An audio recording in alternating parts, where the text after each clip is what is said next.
Madam President, Albert Einstein once said, the world is a dangerous place to live, not because of the people who are evil, but because of the people who don't do anything about it. There is no question that the world is a dangerous place to live. What many fail to realize is that it will remain dangerous and become even more dangerous unless we address the real root causes of this violence and instability, namely the poisonous ideology of extremism. As we speak, violent radical groups are waging a brutal and aggressive war to challenge the existing world order. It is no accident that the most dangerous extremist group operate in the Middle East, a region plagued by intolerance and tyranny. They are taking advantage of this area's instability to advance their narrow interest and to return the region to the Dark Ages. While many nations struggle to combat terrorist groups that are thousands of kilometers and oceans away, Israel finds these threats at our doorstep. The State of Israel is the only democracy between the Red Sea and the Caspian Sea. We have built a society based on democracy, freedom of speech, freedom of worship, the rule of law, and the equal rights of all people. These are the values that this institution was built upon, and these are the values that this institution should be upholding. And yet, as I listen to members of the international community speak about the root causes of the Israeli-Palestinian conflict, it is clear that these are not the values always being championed. Madam President, how many times have you heard it said that the root cause of the conflict is the quote-unquote occupation? And how many times have you heard that Hamas fires rockets into Israel to oppose the occupation? This simply isn't true because Israel does not occupy Gaza. In 2005, Israel turned every inch of Gaza over to the Palestinians. We uprooted thousands of families from their home and dismantled their businesses. We opened border crossing and encouraged commerce because we wanted Gaza to succeed, for our sake, for the sake of the Palestinians. We hoped that this would serve as a model for two societies to live side by side in peace. But it didn't. Instead, Hamas thought to fulfill the mission stated in its charter of destroying the State of Israel. Some have also suggested that settlements are the root cause of the conflict. There are many threats in our region, but the presence of Jewish homes in the Jewish homeland has never been one of them. From 1948 until 1967, the West Bank was a part of Jordan and Gaza was a part of Egypt. And throughout this time, our neighbors still thought our destruction. Nonetheless, some in the international community continue to cling to old myth.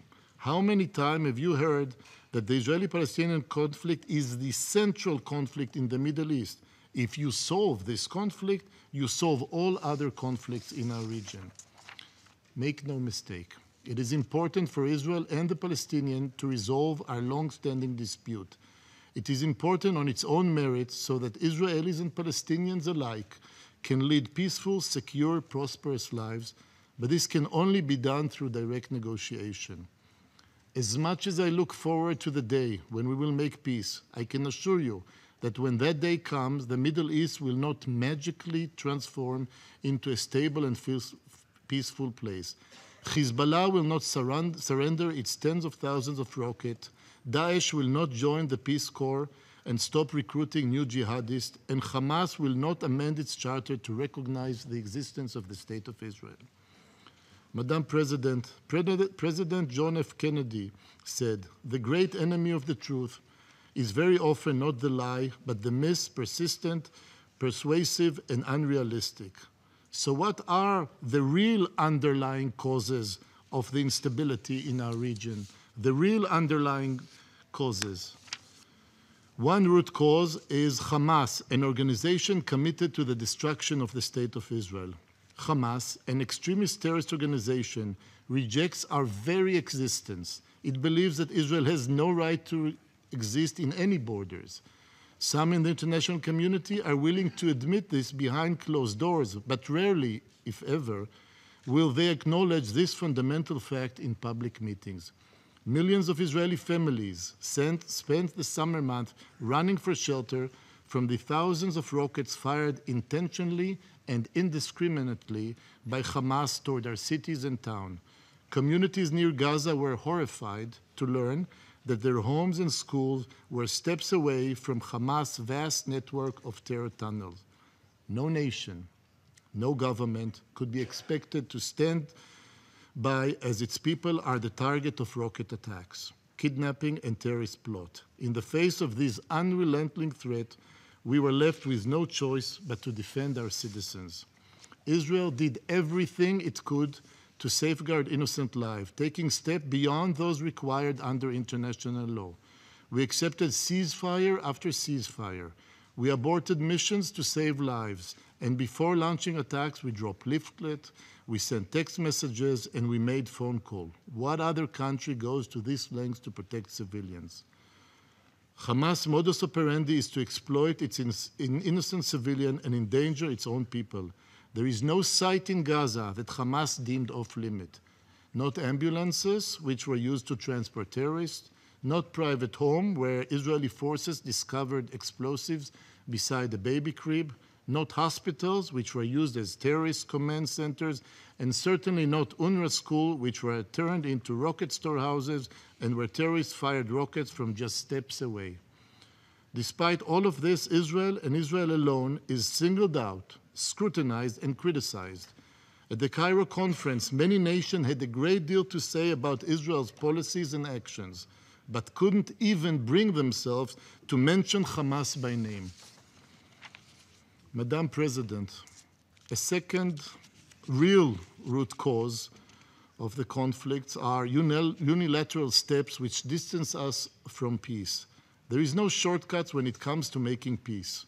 Making peace requires courageous leaders, leaders who speak about partnership and denounce prejudice, leaders who embrace tolerance and reject terrorism, leaders who believe in cooperation instead of conflict.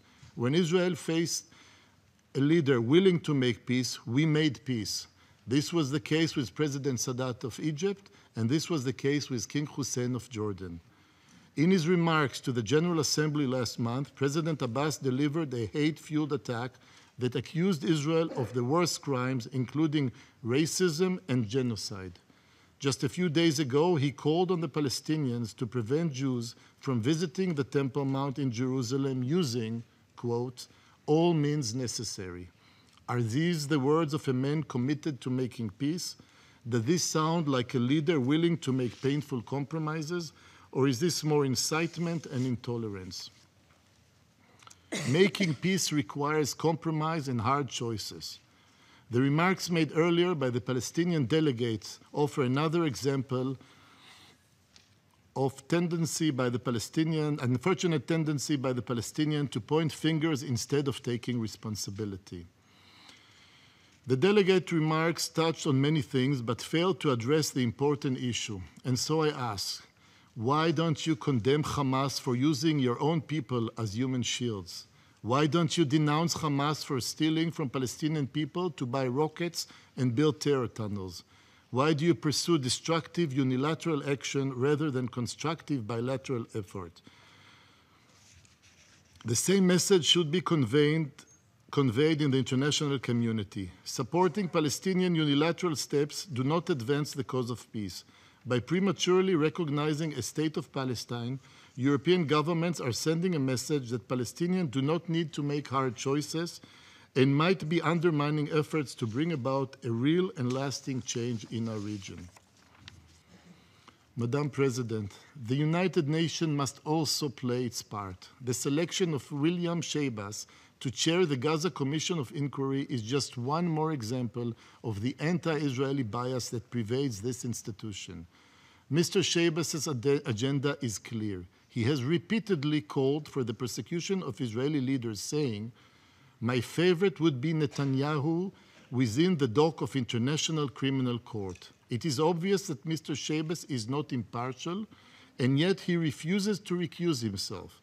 If Mr. Shabas doesn't have the integrity to do what is right, then it is up to the international community to step in. Israel does not shy away from accepting responsibility, but cannot be expected to abide by a commission that predetermined the outcome of its inquiry. Israel understands that the examination of its policies is a fundamental part of the democratic process. For this reason, in the early days of the Operation Protective Edge, Israel established a fact-finding mechanism in accordance with international law to investigate exceptional incidents. These incidents include, among other, cases which resulted in harms to civilians or damage to civil or United Nations facility. As a democracy, Israel upholds and abides by the rule of law. We would hope that the international community would support us in this effort. Premature and unfounded accusations serve no purpose other than to inflame tension in the region. Madam President, Israel is committed to partnership with the international community to advance peace and develop the Palestinian economy. We have already approved a three-phase plan to address the Palestinian economic and construction needs and to improve the access and movement of people and goods. Last week, 600 tons of cement and 60 trucks of construction aggregates and iron were transferred into Gaza to begin reconstruction efforts. Furthermore, all projects submitted by the international community and the Palestinian Authority have already been approved. Now that a ceasefire is holding, we must consider how to bring about a lasting and sustained period of quiet for both the people of Gaza and Israel. Only the demilitarization of Gaza can guarantee a durable and sustained ceasefire between Israel and the Palestinians. Many in the international community are quick to denounce Israel's action, but are blind to one simple fact. If Hamas is allowed to acquire more weapons, it will use them. We have been at this crossroad before. Over the years, Hamas has stolen hundreds of millions of aid dollars intended for development to build its military capabilities and terror infrastructure. This time must be different. This time there must be a proper oversight to ensure that all funds and material reach their intended destination. This time we must ensure that Hamas does not stockpile more rockets and build more terror tunnels. To this end, Israel welcomes the tripartite mechanism for rehabilitating the Gaza Strip. Working together, we can build a strong Palestinian economy while building bridges toward peace.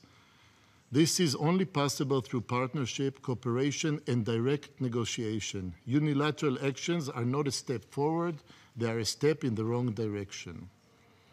Madam President, a third root cause is state sponsors of terrorism. As the international community comes together to fight the threat posed by radical extremist groups, it should not lose sight of the even greater threat looming in the horizon, a nuclear Iran. The horrific death and destruction we are seeing today in our area pales in comparison to the devastation that would unfold if the world's most dangerous regime gets its hands on the world's most dangerous weapons. The international community has realized the need for a robust strategy that will contain the threat posed by a terrorist group like Daesh. The same thinking is needed with state sponsors of terror like Iran.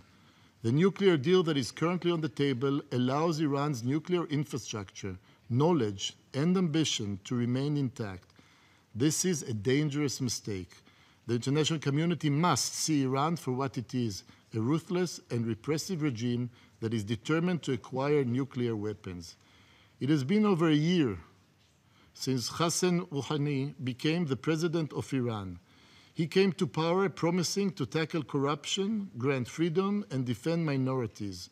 Now that it is 1 year later, what exactly has changed? According to a March UN report, religious minorities in Iran still face rampant discrimination. In particular, and I quote, Iranian authorities at the highest levels have designated house churches and evangelical Christians as threat to national security. What does it mean when a nation is desperate to acquire weapons of mass destruction but regards churchgoers as weapons of Sunday mass destruction? In this year, Rouhani was elected president. In the years since Rouhani was elected president, has Iran reformed its justice system? Not in the least. Every month, dozens of Iranians are hanged from cranes in public squares, and hundreds of political prisoners are beaten and tortured. Are the Iranian people in any way freer or happier? Turns out that even being happy is a crime in Iran. Just days after Rouhani denounced internet censorship as, quote, cowardly, 6 young Iranians were arrested for creating a YouTube video in which they sang and danced about being happy. Rouhani may smile happily for the cameras, but Iran's own citizens are denied this privilege. For decades, Iran has funded hundreds of terror campaigns that have taken thousands of innocent lives in Africa, Europe, Latin America, and the Middle East.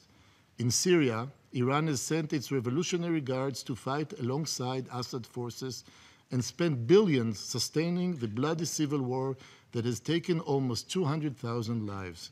In Lebanon, the Iranian-backed Hezbollah terrorist group has built a militia larger and stronger than many armies. For years, we alerted the international community that illegal arms continue to flow into southern Lebanon. We warned that Hezbollah is amassing tens of thousands of rockets and missiles. We were met with silence. This is the same response we received when we reported that Syria was arming itself with chemical weapons and Hamas was smuggling thousands of rockets into Gaza. Will you continue to remain silent as Hezbollah escalates its attack on Israel? 2 weeks ago, 3 IEDs were detonated on the Israeli side of the Blue Line. Shortly after the attack, Hezbollah claimed responsibility for planting the device. This isn't the first incident of this nature. Earlier this year, Hezbollah leader Nasrallah admitted his organization's responsibility for planting a roadside bomb in the vicinity of Mount Dov.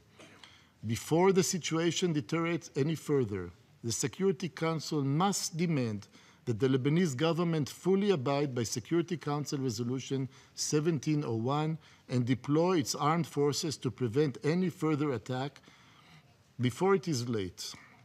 Israel will not tolerate any attacks on its sovereignty and will act to protect its territory and its citizens.